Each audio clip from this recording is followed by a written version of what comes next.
name's Alstyne Michael. I grew up in a small town in Texas called Alstyne. I was actually born in a double-wide trailer house, believe it or not. And I grew up there hunting, fishing, riding motorcycles with my brothers. And my dad is now a preacher, and my mom is a stay-at-home mom. She stayed home and just took care of all the kids. It's all about who you know, who can hook a chain to a ball hitch, where to get Growing up in Texas is, I guess there's a lot that comes with it. The attitude, you get a Texas attitude. You come out a little stubborn, but that's all right. Ever since he was born, we've always had horses, so. Growing up with horses, you get a little attitude as well, because somebody's got to maintain them. My childhood, I definitely grew up pretty Western, as far as lifestyle goes. As a kid, my dad kind of played around with ropes, and about 14, 15, man, I got real interested in like time roping and team roping, as well as like tie down. And man, I made my own little jigs and just worked at it. I got so obsessed with ropes that I actually ended up building a rope machine to make my own pig and strings. double-wide trailer 20 miles from the interstate. Yeah, that's where I was raised. Got that whiskey in my crazy. Growing up here has been crazy. I've learned to rope, ride, woodwork, weld. This is where I learned to weld. I mean, I grew up about 12 years old, and you know, I'm a broke boy. I don't have too much money. And I always wanted to please my dad for like Father's Day or something like that, like get him something he didn't enjoy, but I never had the money for it. And so I'd come up here and I'd force myself to learn on making a double barrel smoker for him for, can't remember if it was Christmas or his birthday one year. So I learned on a stick welder, which I didn't know at the beginning was one of the harder ways to learn to weld. Pretty much all my ranch hand work has been out here, and all the way to record music, and my first viral video playing Cover Me Up on the piano inside. It's been a journey. Chick in my front seat, and that hell yeah from it all. Yeah. Alstyne's always had a connection to music and a natural ability with it. You know, Alstyne was always a unique kid. There was just something unique about him, you know. When he was a toddler, before he could even speak full sentences, he would dance and baby talk, like making his own lyrics. Alstyne loved jamming out and dancing, singing, and you could tell like he had a good voice. We've always enjoyed Alstyne. We had a little plastic guitar we bought him, and it was about that long, and fingers were so small he couldn't do the frets. We'd keep pulling them. And he finally got where he could play that little plastic guitar.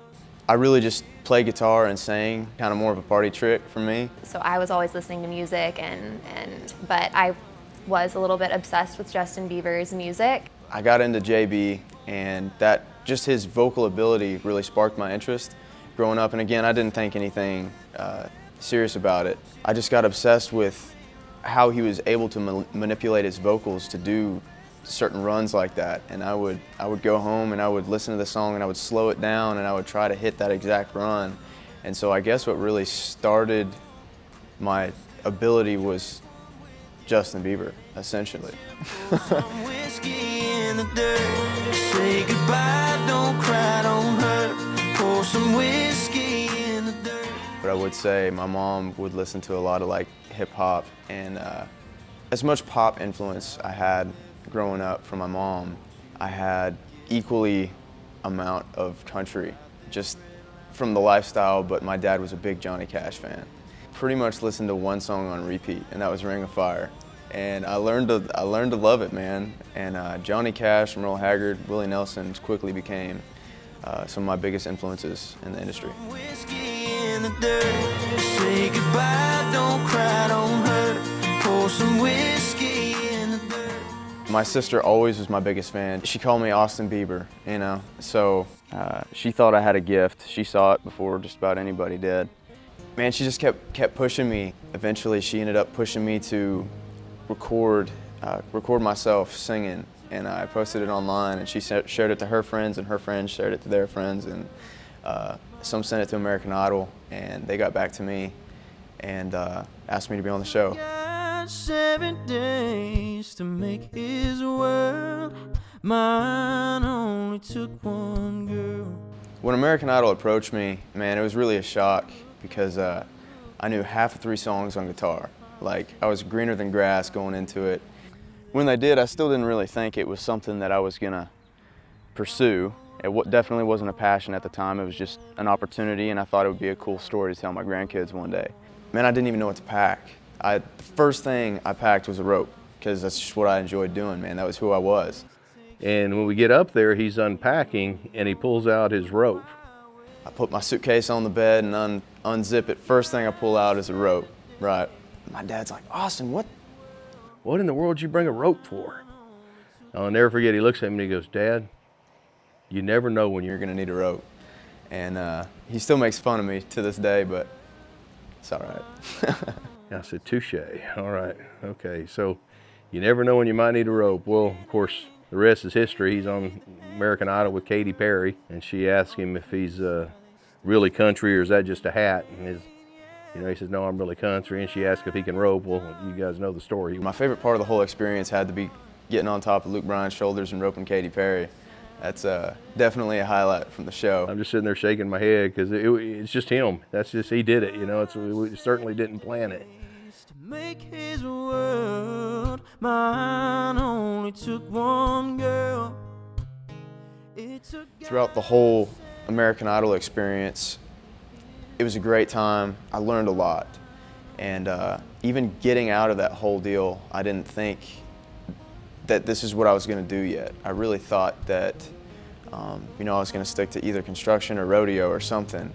When the show aired, my phone just blew up with messages of people going like, keep going, we believe in you, like don't stop. And not until the show aired did I realize that I might have a shot at this. Daddy raised hell when he was a young man. I've heard the stories, I've seen the shot. Weed in a deer stand, bed full of beer cans, burning rubber in a park. So how I ended up in Nashville was really through a friend of my dad's, John Daly, and he overheard one of my songs. My dad was playing at a dinner one night, and he thought it was something cool, and so he hit up his friends in Nashville and scheduled me some rides, despite how much I tried to convince him against it. I packed up the car, headed out here. I didn't know exactly where I was going, who I was seeing, and when I showed up here, I decided to sleep in my car.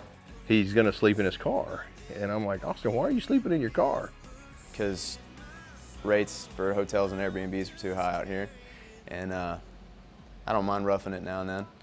So I would sleep in my car and go from hotel to hotel and freshen up before I'd go to my rides. And then before the end of my 3rd ride, which is when I was supposed to be headed home, I met some more people that were interested in what I was doing and what I was trying to accomplish. His decision, again, to sleep in the car, which makes no sense to me, led to 3 or 4 different connects that, he gets connected with you guys by sleeping on a couch because someone invited him because he's sleeping in his car. And one thing led to another, and doors were open, and now I'm actively building a team around me. All these different things happened that you can't plan that stuff, it happens for him. I'm just carrying on. He's 19, but he has a good head on his shoulders. I think Austin was always acting older than he actually was. I think he was always that way. He cares about people. He looks you in the eye. He's not like staring at his phone. He's a smart kid, and he's got a good voice. I can see that, he was born with something extremely special, and I'm just glad that you get to share that. I'm really excited to see where this is going.